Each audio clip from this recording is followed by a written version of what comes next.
It's Adam Montiel and Jeremy West, broadcasting from the spot at the fair, the Cork Dorks in Mission Square. Yeah, it's day number 9 of the California Mid-State Fair. Excited to be here. We've got a beautiful breeze in Mission Square. This promenade here is where it's at with as far as the food, the drink, cider, beer. In fact, you know you're probably a pretty good winemaker and are loved by the team when your cellar master brings you a beer. Look at that. That was pretty cool. Right. Lalo in the house. Lalo is over here. Where'd he go? He's right over there. He's right behind the vines. Lalo, all right. He's hiding. Lalo's keeping it real. That's pretty cool. We got to bring him out later. Kevin, you know the saying goes, it takes a lot of beer to make a bottle of wine. It takes a lot of good beer to make a lot of good wine. Yeah. Are you a beer guy? Like beer? I mean, let me put it this way. At the end of the day, on a hot day when you're out there on the crush pad crushing all day long or so, it's pretty nice. It's nothing more quenching than to have a wine goes great a lot of times, don't get me wrong, but on a hot day, at the end of the day, sometimes it's nice to have a nice cold beer. It's just a real thirst-quenching thing. And Adam, you weren't always a beer guy, but you've definitely gotten into the game a little bit. We were talking about craft beer yesterday, right. and the craft beer in this area has come so far. I mean, we've got a Brewers Guild now, and I mean that's not just here in San Luis Obispo, Paso Robles, and San Luis County. I mean, this is going all the way up and down the coast. But the beer game has really stepped up here locally, and it's great. I mean, we just have so many things that bring people here, and so many things that we get to enjoy living here. Yeah.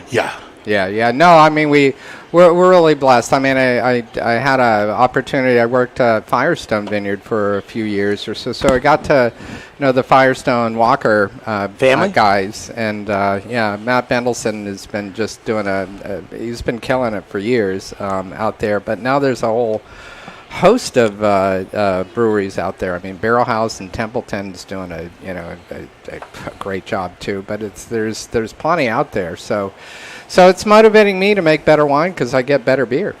Well, it's funny when we were talking to Matt Brendelson at the Firestone Invitational, that big thing they do right here on the fairgrounds. He was saying that the brewmaster that he is definitely been sculpted by the fact that he lives in wine country. Yeah. Oh, and no, he's one of those just intuitive, just always trying to kind of tinker with things type of guy. I really mean, special, smart dude. And I don't think he's ever tired of it all. Speaking of a special something you produce, my goodness, this Petite Sirah is so beautiful. Oh, you talk about it being like those warm, sexy tannins. I mean, the first thing I think of with this, Adam, is approachable. I mean, there's so many Petite Sirahs you get into, and the tannins are just so over-present, but this is so balanced and mellowed out. I mean, this is super approachable. Sure. No, Petite Sirah is one of those varieties. We were talking earlier, I think it grows ubiquitously well throughout California. You can grow it everywhere. It's got this dark color. You look at it, just great dark berry fruit. I mean, I get a lot of boysenberry plum in this one. But the one thing Petite Sirah can have too much of is too much of a tannin overhang. And I certainly saw that, up in Rutherford, that area, when I was making wine up there for Petite Sirah. If you left it on the skins for more than 4 or 5 days, it might be too much, and the tannins are just too astringent. But here in Paso, that long growing season that we get just rounds out the tannins. This is a blend from 2 of our vineyards from Jardine, which is in Estrella District, and we get our softest tannin profile there. It gets a little warmer out there. We get this lush fruit, but it's just very, very soft on the palate, very soft and creamy. So you're doing some stuff in the cellar to kind of round it out. Is there anything that you do in the vineyard to kind of make that happen? Well, we do. I mean, a lot of it is about color, and Petite Sirah is very tricky because you do want to get some sun exposure into the canopy, but it sunburns very easy. It has as big of a wine as it is with color. It actually can sunburn quite easy. So you gotta, if you're getting too much sun exposure, especially the hot part of the day, you gotta leave a few leaves to kind of cover things up. We call it umbrelling, or leaving windows just so we get some sun exposure in there where you get enough sun to hit the skins and help kind of push those ripe fruit tones, but not so much as the sunburn. It's like a redhead, Yeah. It's like they're wild, but at the same time, they're very soft. Yeah. And then, there you go. And then and sensitive to light. Yeah. Oh, sure. Yeah, they are. I'll work on that. It's going to get better, but I know I'm really close to nailing that. No, I know what you mean, though. You definitely, I got where you meant. Yeah, I mean, but you know what's great about this is, I mean, it's like we said, that tannin balance. I mean, and it's hard for a lot of winemakers to get past that. So I know you have a secret. I mean, obviously, I think we're using new oak on these. Yeah. So we do a bit of new oak. I would say it's about 50% new oak, but we use a combination of we use a little bit of French oak, some Hungarian oak, and a bit of American oak too. If I can get the American oak Coopers that I like into my program, you get this bright vanillin profile, and it really ties to that real rich berry fruit tone that you get from Petite Sirah, and especially here in Paso Robles, that is just so opulent. You want to kind of keep that. The other thing is American oak doesn't extract as much tannin into the wine, so it leaves the profile a little softer too. And you get those rich, creamy tannins, but they're very, very soft and very. Well, I didn't know that about American oak. Did you? Yeah, no, it's interesting. It's really interesting. Yeah. Do you find that when you're picking these, we're kind of using all of our different vineyards to grow specifically better in one place, and then when you have a single bottle Petite Sirah, are you noticing that it's kind of a blend of a lot of things, or maybe just like some of the stuff that was kind of singing the best and really pretty? So we grow Petite Sirah, as you know, we have 6 different estate vineyards throughout Paso Robles in 5 districts.